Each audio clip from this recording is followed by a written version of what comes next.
కరీంనగర్ జిల్లా తిమ్మాపూర్లో బీఆర్ఎస్ నేత కేతిరెడ్డి దేవేందర్ రెడ్డి మట్టి గణపతులను పంపిణీ చేశారు. తెలంగాణ తొలి ముఖ్యమంత్రి KCR BRS working president KTR ఆదేశాలతో ఈ కార్యక్రమం చేపట్టామన్నారు.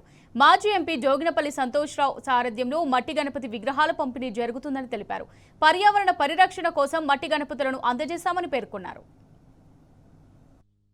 తెలంగాణ రాష్ట్రంలో పచ్చదనంతో పాటు ప్రకృతి విదజిల్లాలని తెలంగాణ తొలి ముఖ్యమంత్రి చంద్రశేఖరరావు గారి ఆదేశాల మేరకు, గౌరవనీయులు మా వర్కింగ్ ప్రెసిడెంట్ కేటీఆర్ గారి ఆదేశాల మేరకు జోగినిపల్లి సంతోష్ కుమార్ గారి సారథ్యంలో మా జిల్లా అధ్యక్షుడు జీవి రామకృష్ణరావు గారు కానీ మరియు గౌరవ శాసనసభ్యులు మాజీ రసమయ్య బాలకృష్ణ గారి సారథ్యంలో ఈరోజు మండల కేంద్రం తిమ్మాపూర్లో ప్రకృతిని ప్రసాదించాలి, ప్రకృతి పచ్చగా ఉండాలి, ప్రజలు సల్లంగా ఉండాలనే ఒక కాన్సెప్ట్తోని ఇలా మట్టి గణపతులను పంపిణీ చేయడం జరిగింది.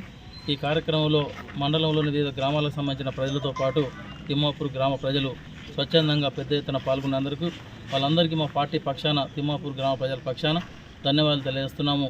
రాబోయే కాలంలో తెలంగాణ ప్రజలు సుభిక్షంగా ఉండాలని ఒక గొప్ప కార్యక్రమాన్ని శ్రీకారం చుట్టినందుకు సంతోష్ కుమార్ గారికి ప్రత్యేకంగా ధన్యవాదాలు తెలియజేస్తున్నాం.